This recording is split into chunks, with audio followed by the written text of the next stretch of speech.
enough to dab themselves out. Looks like they're making some new friends here tonight. Their pictures are up here, but if we could just go from my side down to the end. Name, school, and how long you've been coaching, anything else you might want us to know? Just easy stuff. Okay. My name is Emily McKenzie, and I'm the head coach at Holy Names Academy in Seattle. It's all-girls school, Capitol Hill. I've been there for 8 years, and I've been coaching for 18 years total. I also work at the school as a school counselor, and I'm an alum. A little nervous to be here in front of you guys, but my name is Mia Agustavo Fisher. I've been coaching at Lakeside for 8 years. I coach Division I basketball assistant coach, and I just love the high school space, just being able to help out kids at a different level. So I appreciate you guys having me. I'm looking forward to the season.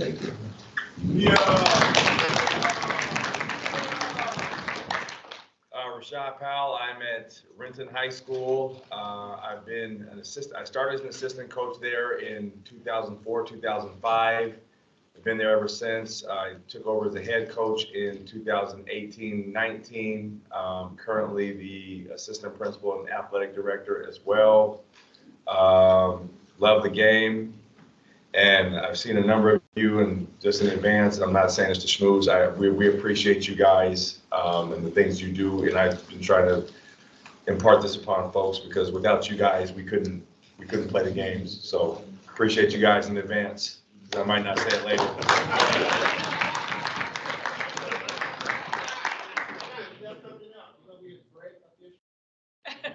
Yeah, I might be a great official one day. There we go. Let me get this straight. Coach, vice principal, athletic director. You got a pretty busy schedule, young man. A little bit. I'm Neil Sood, head boys basketball coach at Mountain Lake Terrace High School. Also executive director of the Washington Interscholastic Basketball Coach Association. I can't believe the school's kept me, but started year 37 coaching at Mountain Lake Terrace High School. And I've been fortunate to be at that school for such a long time and just coach. I'm really young. And I also am a business technology teacher, and Mountain Lake Terrace High School is my alma mater. And I'm so old, I have a scouting report on Brian from when he was in high school at Woodway. So Only team to beat us during the regular season my senior year was the team that man was a point guard on. Luckily, I wasn't in charge of the scout. I'll give the credit to somebody else. Yeah, so we go up there in the Edmonds, Mountain Lake Terrace area. Yeah. Different.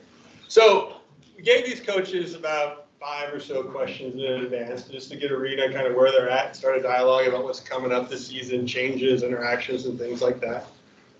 None of them said they wanted any question more than the other, so I'm going to flash a question up the screen, and we'll decide who goes first on that one. We'll go through this and see where it goes. So the first one is, what do you think about the rule changes for this year, and will it change anything you do? Anybody want to start? Coach Sood has some notes. All right. Well, there you go. Didn't nail it. No, it's not. If I don't have the script, I am not going to function. I got to have a script with me. All right, I like it. I'll be happy to start with that one. And one thing I do have to say, and I don't want to start this off on a negative, I just am disappointed that we didn't know about these, or we did not get to provide input as coaches. I work with the National Federation of High Schools, the National High School Basketball Coach Association, and then with WIPCA. And, working with the WI, who's been fantastic, and the NFHS, they knew they could have reached out to us. And not saying what we would have said would have changed anything, but it would have been good to get coaches' input on these rules that are coming down. Is it going to change anything? Well, over my time, I've seen so many rules that have come. You have your philosophy, you have your thoughts on how the game should be played. I don't think it's going to change a lot of what we do. We have pride in what we do. I talked to our kids about this the other day.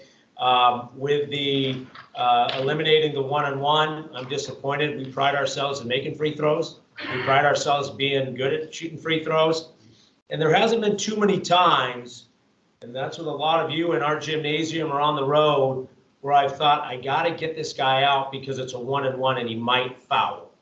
I just have not. And from what I understand, they put that rule in to eliminate the less physical or create a less physical environment on the free throws. It's almost like the kickoff on football games. So my opinion is we're not going to change a whole lot of what we're going to do. Resetting things, maybe it'll add for a more intensity in the second quarter to start the second quarter instead of playing on your heels because you're in foul trouble or getting close to the one-on-one. But not that I'm too old to change things, but I don't see it changing a whole lot of what we do at Mountlake Terrace. Similar, I'll echo that. It would have been nice to an extent to have an input, but ultimately, for me, it's just the rules are going to be the rules, whatever they are. We have to follow within the guidelines of those. So saying like whatever comes down the pipe, here's what the rules are. This is what we have to operate on, and that's what it is. And I try not to focus too much on that because I don't want them focusing on the rules and these things and just go play basketball and know the rules and play within the scope of the game. So I haven't put too much emphasis or time into that, it's kind of other than awareness. I'm excited just because I think it's similar to the college game. So I think if we can have a cohesive, kind of standardized way to play on the women's side, that'll be awesome. Maybe be ready for subs a little bit more if we get close to that. But echoing what they're saying, just knocking down free throws will be important. And the Metro is pretty physical, so I'll be interested to see how you guys react to that. If you're a little bit more touchy, I guess, and you're calling that. It may help us because we're not that much of a physical team sometimes, but we do get up in pressure. So we don't want to hurry up and send somebody to the free throw line 2 minutes into the game or in the quarter. That won't be good. So we might have to go back. I guess you guys are in the driver's seat on that. But I think it'll make you guys, make our teams definitely emphasize moving our feet and not reaching in, especially for, full court pressing, making sure that we're not, just sending people to the line. So I enjoy it just because it's similar to what I watch. I watch a lot of different, the college game and things like that. So I think it makes it a little bit better. But either way, we'll adjust. And again, we just got to see how you guys will call it. And so if we get quick to 5, then obviously, we got to do that in practice. There's nothing in the game I could really do at that point. But hopefully it won't affect the game too much down the stretch.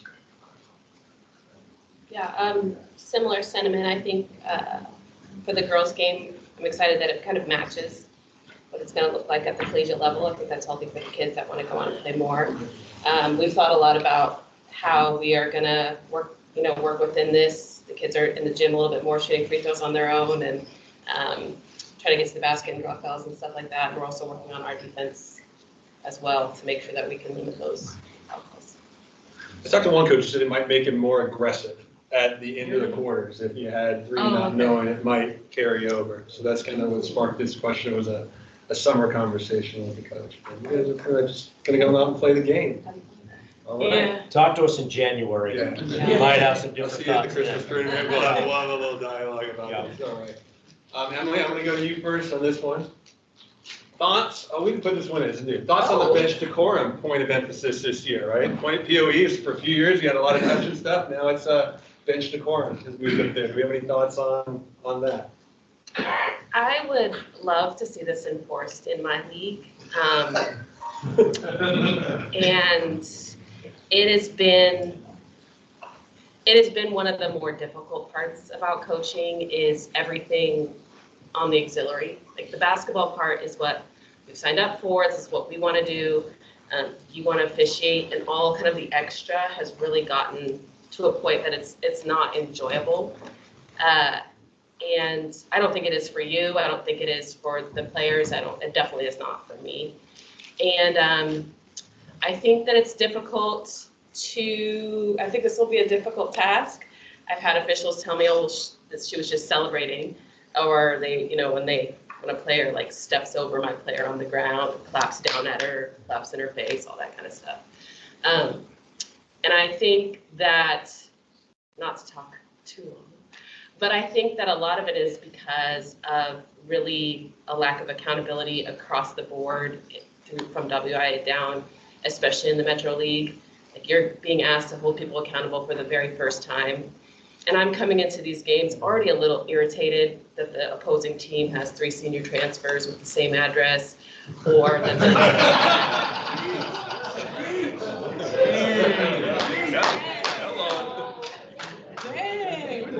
a little bit bit of lack of collegiality as it is, right? So the more that we can kind of, and I want to hear about it from my bench. Like I want to hear what my bench is doing wrong or whatever. They're held to a high standard, but I want to know if they're not meeting that standard. So I'm excited to see how this is interpreted and that we could just have a better game to watch, to play, to coach, to officiate. Yeah. I think a lot of it happens in trends, like you have the NBA, you have WNBA, and you have the college game.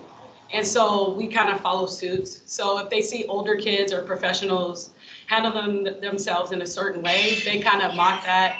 I don't know if you guys watched, it's pretty cool, ringtone. It was huge too, like in the women's game with Caitlin Clark and Angel Reese kind of going at it.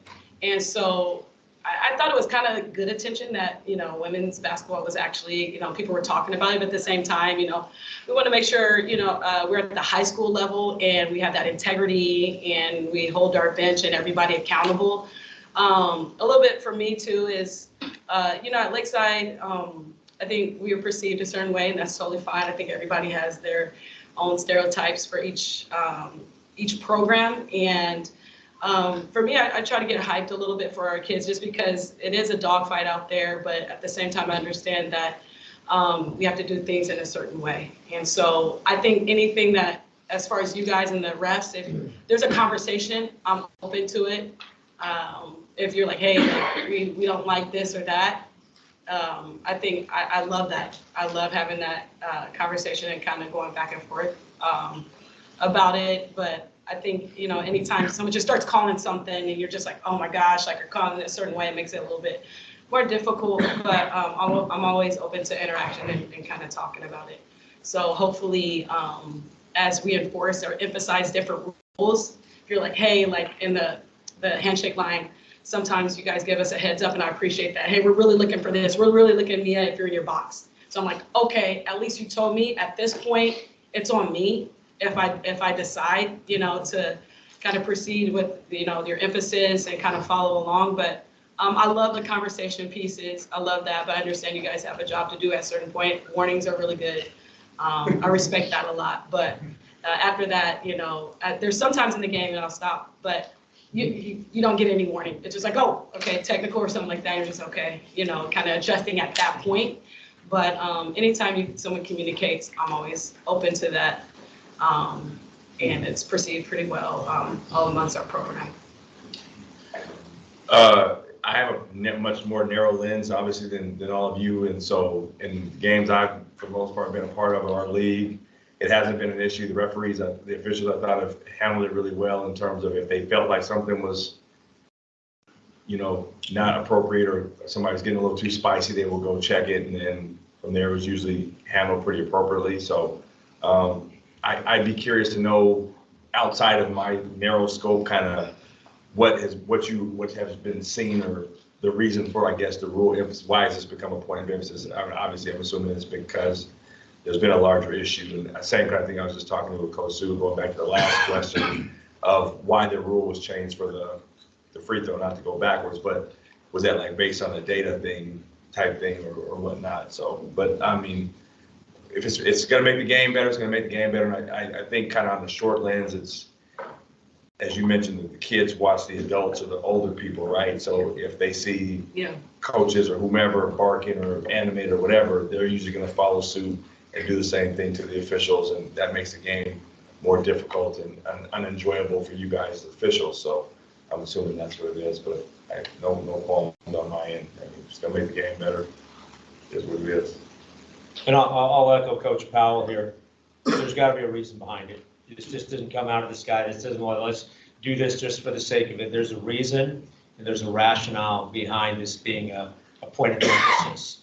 And with that being said, you guys have the almighty final call. If the whistle went in the mouth and the call was made, that's what it is. And that's really easy to get across to kids instead of it being subjective. No different than my colleagues here, we believe in process. And if the process for us is to get to a certain point, well, the intensity, the atmosphere, the emotions are just going to be heightened. And we better learn to control ourselves better And then, you know, as I think there'll be a question coming up here, if we don't do that from a bench standpoint, we're just making a situation that's already maybe a lightning rod even more combustible. And we better clean that up and get better at that and to get to the end goal where it's going to be the mightiest of atmospheres, then we better be ready for that. So I'm fine with it, and hopefully it's something that we don't have to get too much better at, that it's something we can control. But if not, we're going to be part of the solution rather than part of the problem. I have a question. I don't want to dive too deep into it, but I just want to make sure, how are we going to define this? Because like for one rep, they may say, oh, it's too loud in here and everyone, you know, people are jumping. Different groups of people do different things. So is there a way we can define, or there's a way we can measure, hey, that's out of line, you know, you're stepping over someone, that's obviously not appropriate. Mike, as a residence rules person, how would you best address? You probably know the same thing, so I'm not gonna riff on it. Well, I guess I would say the first thing is know and understand Rule 10.5 and 10.6. Those are the bench decorum rules and the head coach's rules. So make sure you understand what the limitations are in there. Right, you know, the taunting, because that's Right. when a player steps over, that's Yeah. considered taunting. Yeah, right? absolutely. And we can't I wish every official was the same. Yeah, But we're not. We're all different individuals. We have different levels of tolerance. sure. But there are those two rules right there. Even 10.4, that's player conduct. Yeah, You know, they have the kinds of, okay. they say actions including but not limited to, and that's where it kind of becomes a challenge. But I would hope that every time that that an official sees a player step over somebody and popping them, Yeah. I wish they would keep it. I know that there are officials who won't do that. They'll just try to talk him out and say, hey, please don't do that again. And that's not really fair, because if somebody else does it and they whack him, well, you didn't whack this first guy, so why are you whacking this person? So, you know, so I'm not really sure there's a definite answer to your question, but I would say as coaches, no rules 10.5, no rules 10.6. It's funny that you guys mentioned about the who makes the rule changes. It's not us either, right? It's a group of people there in Lawrence, Kansas, making those kinds of decisions, which is mostly coaches and athletic directors. So I wish they would. We get an opportunity for that survey. I don't know if you guys see the NFHS survey that comes out. Yeah, in the past, we did it this time. Oh, you didn't? And they did share it at the Final Four this year. You know, and the reason why this is a POE is because we don't do a good job. When something's a POE, what the NFH is saying is, it's not necessarily you guys, it's us guys. And what they're trying to tell us is, we need you to address bench decorum issue. Even if the coach is just coaching their player, if they're 3 feet out of the coaching box, we need to move them back. You know, that's our first rule. Here, we're going to talk, hey, coach, your coaching box back here, can you go back there? It becomes a continuing problem. They want us to address it with beep, warning.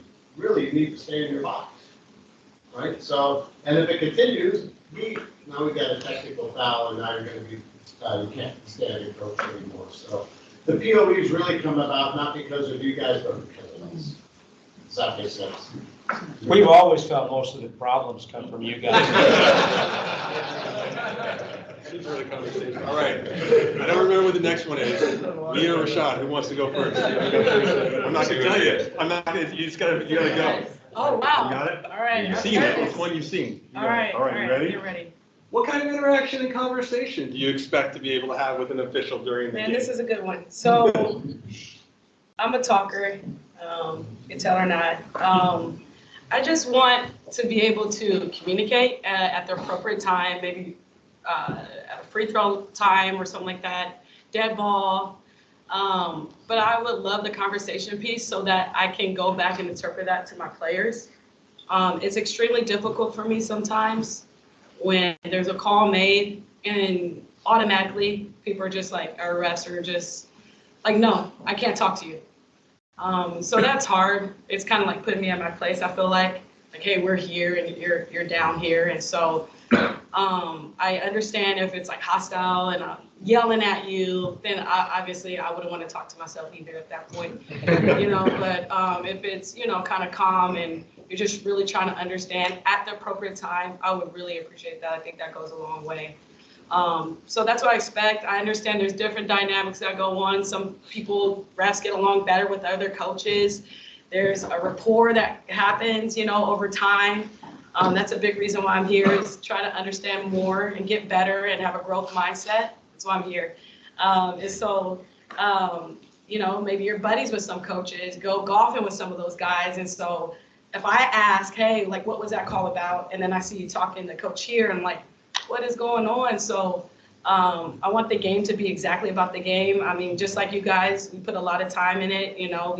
We're practicing, we're doing our scouts. Some people go live scout, like we're putting a lot of time. So we want the game to kind of reflect that and not be put in the hands of, calls that may or may not go our own way. And so if there's a way that we can kind of meet halfway and, have a conversation piece about what's going on, I think that's super helpful for me personally.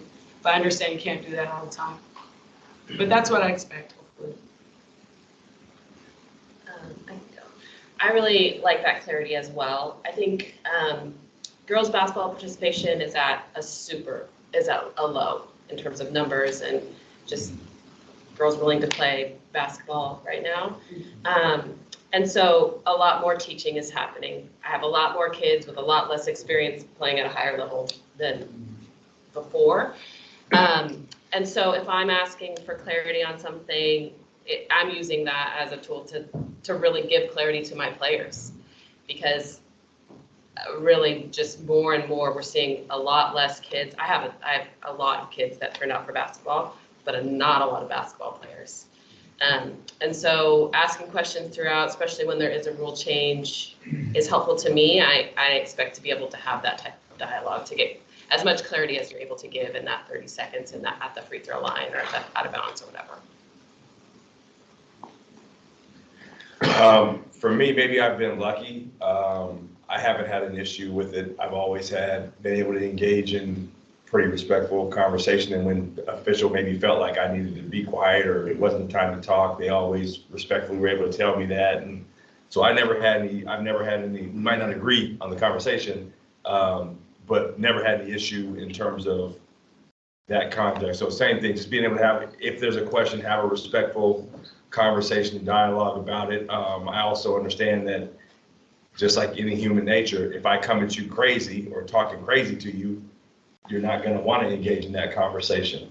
And so that's always kind of been a thing. And so it's been helpful. And then, coaching for a number of years, we see, officials, unfortunately, and you see some, folks, and you develop a competitive, I guess, or through the game, a basketball relationship, I'll call it. So when we see each other, there's a familiarity and a respect that's there. And so in my experience, whenever I've asked something respectfully, I've always gotten that, or if it wasn't appropriate time, and go back to the bench and I'll come talk to you later, or that's enough.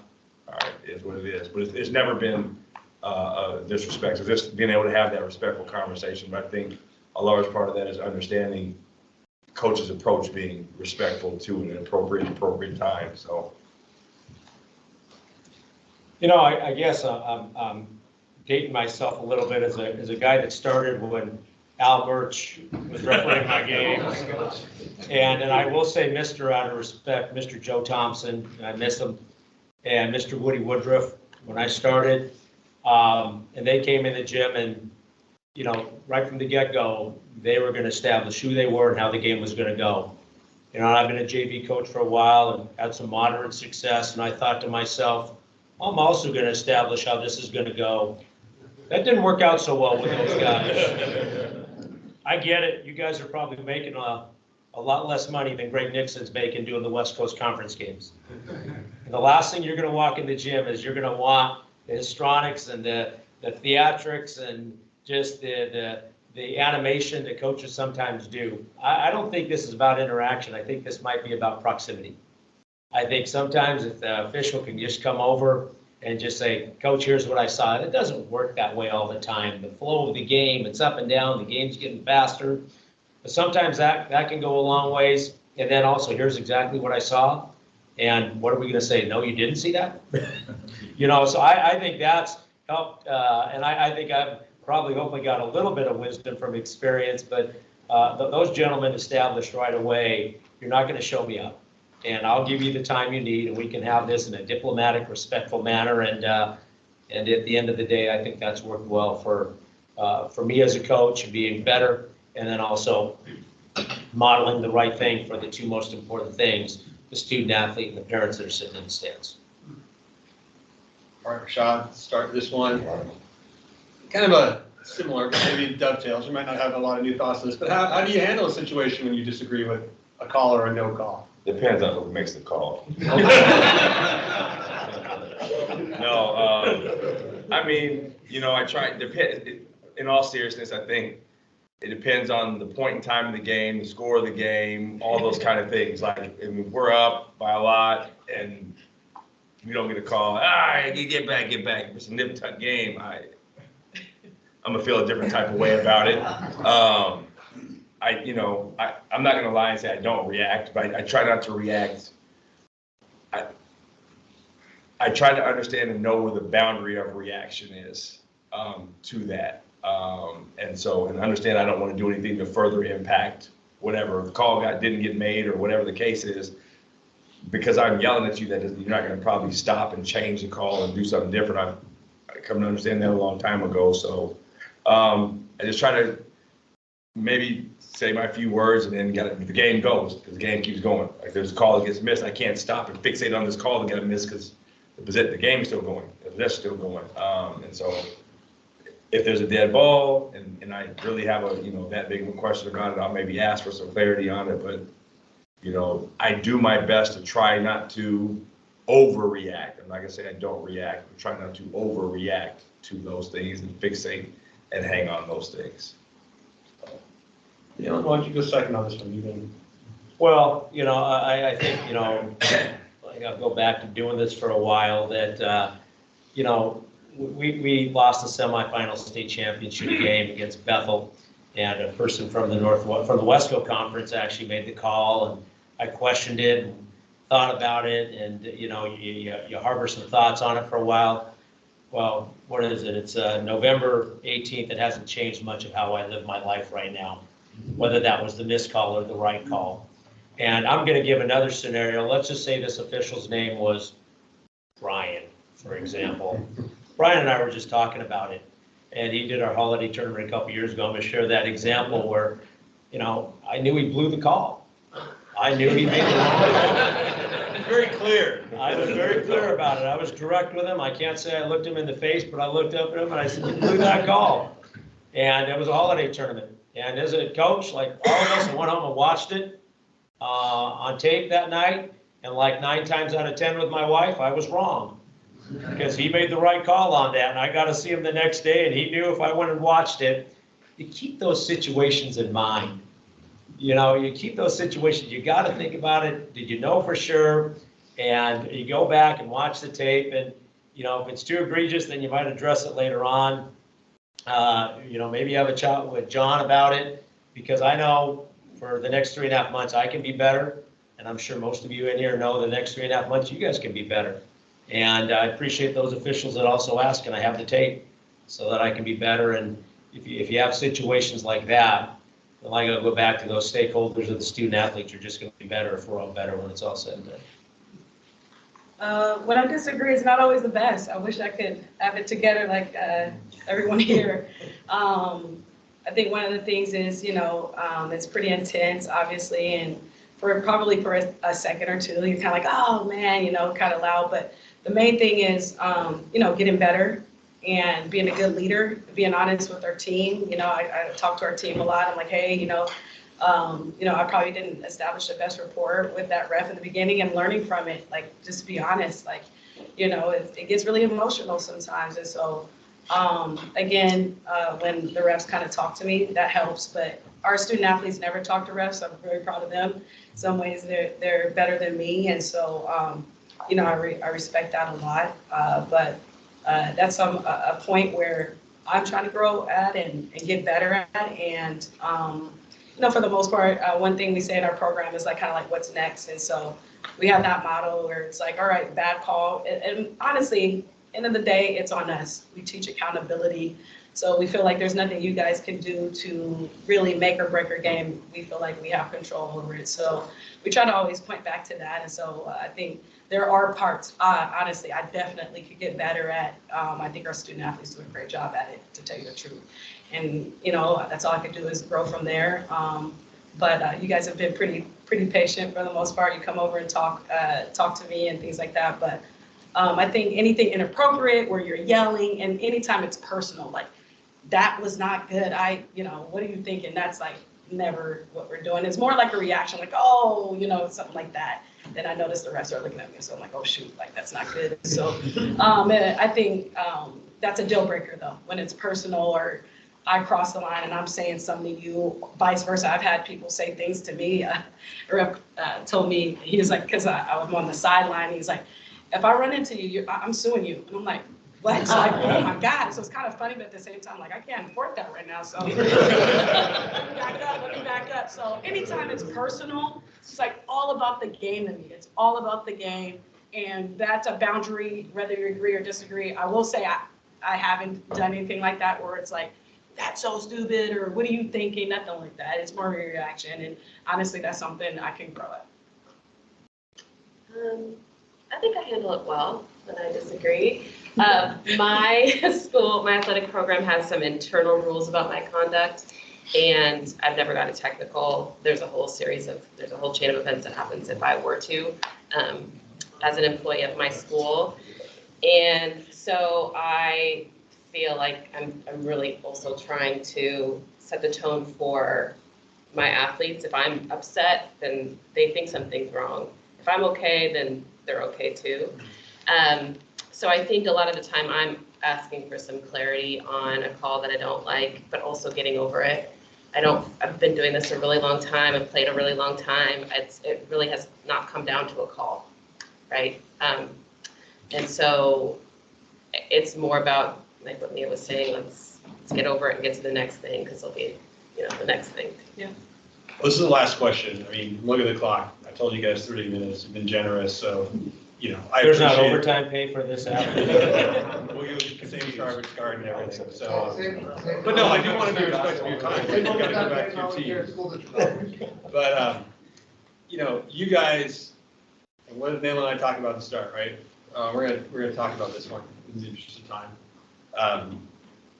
Ask about our numbers, right? One of our first conversations, and us being able to reach out to those younger officials and get them in the pipeline and stuff.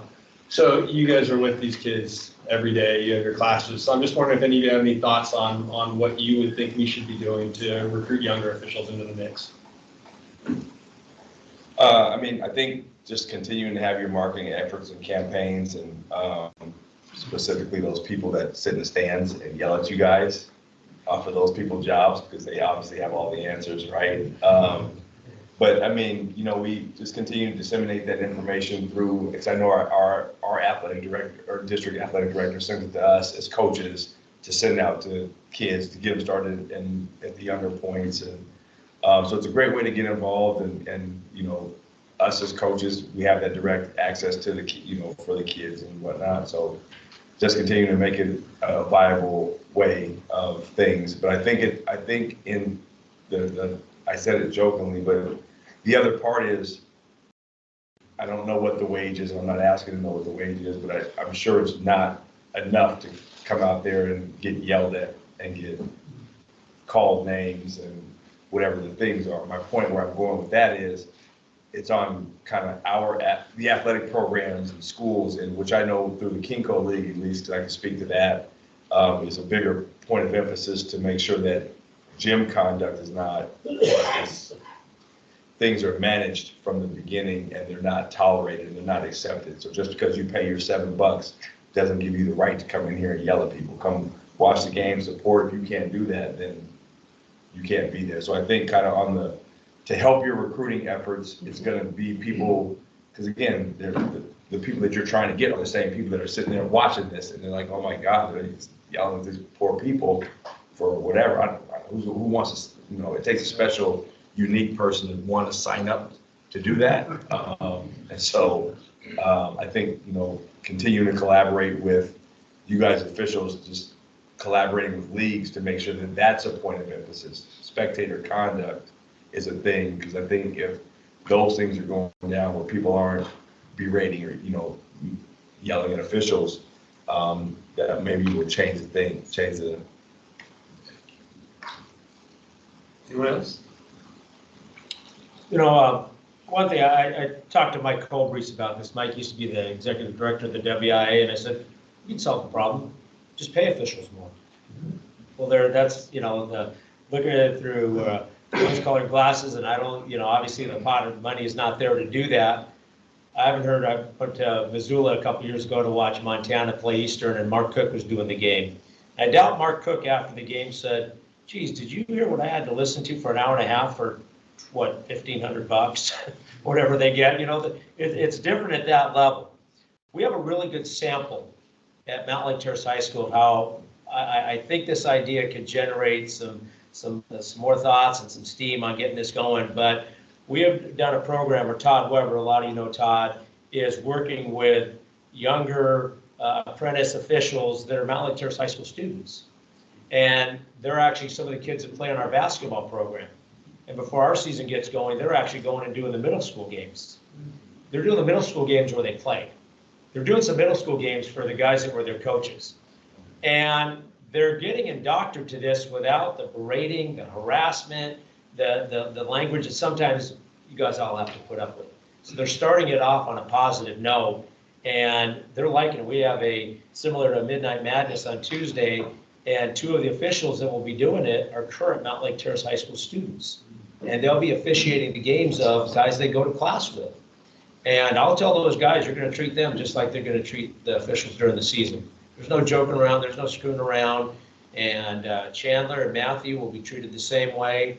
And so they're starting off with a real positive experience. And whether this matters or not, the fact that when they do those middle school games and that payment is on their phones through an electronic format, it is what it is. They like money, and they like that, and that's a big thing. And so this, I hope, will get it going. We're all here because we love basketball. It's an amazing sport, whether it's a coach or official or the student athletes. And if you're not going to coach, hopefully you can get it that way. My father-in-law, he's a retired official from Missoula. He's in the Missoula, the Montana Basketball Coaches Hall of Fame. So I'm glad he let me marry into the family. But we always talk about that. In his, he couldn't be a coach, so he loved to officiate. And I've had time where it's worked out for me to coach, but we're all in this for the same reason. So I hope it'll grow, because if we don't have you guys, we don't have the sport. And we all want to leave this sport better than when we started it. Really quick, I think you can lean on us a little bit, just because obviously we have a good pulse on our rosters and the kids that we work with. So there's some kids like this that pop out in my mind that love the sport and they love the technical side of things. They're constantly correcting me in practice and things like that, trying to tell me, what's a foul, what's not a foul. So, and we understand different financial backgrounds, socioeconomic backgrounds for some of our kids, and they may need that for some kids. That may be a career path for them, where it's a means to an end and super helpful. And so maybe tapping into some warmer leads, and we can identify kids or players on our roster or in our league that we know could be interested, instead of sending a blanket mass, I don't know what you guys do, email or campaign, just maybe leaning on us a little bit more. Every year I have a couple kids kind of either in the school or in my program that do officiate, like in the middle school leagues, in the CYO League, the Catholic Youth Organization League, and then I don't know what happens at the end of that, right? I don't know if those kids who coach middle school just stop or where that goes. So, or if there's any kind of organized group that is managing all younger refs. I think that'd be important to kind of understand where they go after that. If they do that for 2 years in high school, then what? If they've made it through those 2 years, then they can probably do it. And there's not that much difference between an 8th grade game and a Frosh JVC game, really.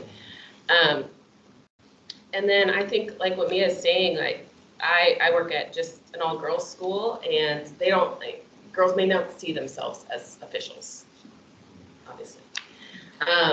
And so that reach out has to be more. They'd be good at it. I think But, you know, there's, if women are, women are less likely to apply for a job if they're missing one qualification on that list of 10. And men are gonna apply for it if they have one out of that 10. And so I think to get young women and girls specifically to see themselves as officials, that reach out has to be a little bit more pointed and stronger. And that can come directly from us, from our leagues or whoever, but that it needs to be a little bit more specific to them, because they might not see themselves as officials, because that's not the officials that they see. Well, this has been, I appreciate it greatly. Like every single one of these folks responded very quickly, and they were here without any questions asked. And, you know, I didn't really look at the calendar when I asked, but it was the first week of the season. So, you know, we're going to talk about some stuff that may be new to you. If you have time, you want to stick around and listen, feel free. If not, thank you all. Oh, yes, Rod. Of course, because I'm the oldest guy around here. You do what you Used to please. work with his dad, but I noticed he didn't mention my name when he said Alberts and Thompson.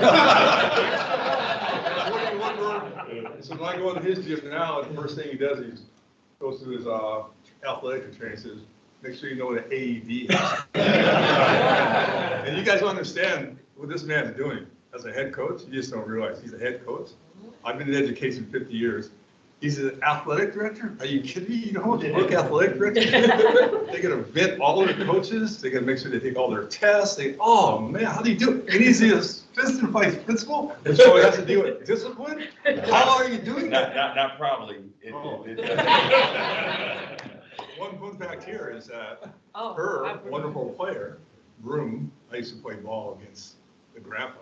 of her. Oh, yeah. Gino. No fun facts. Okay. Should we ask Chuck's question of you just to finish things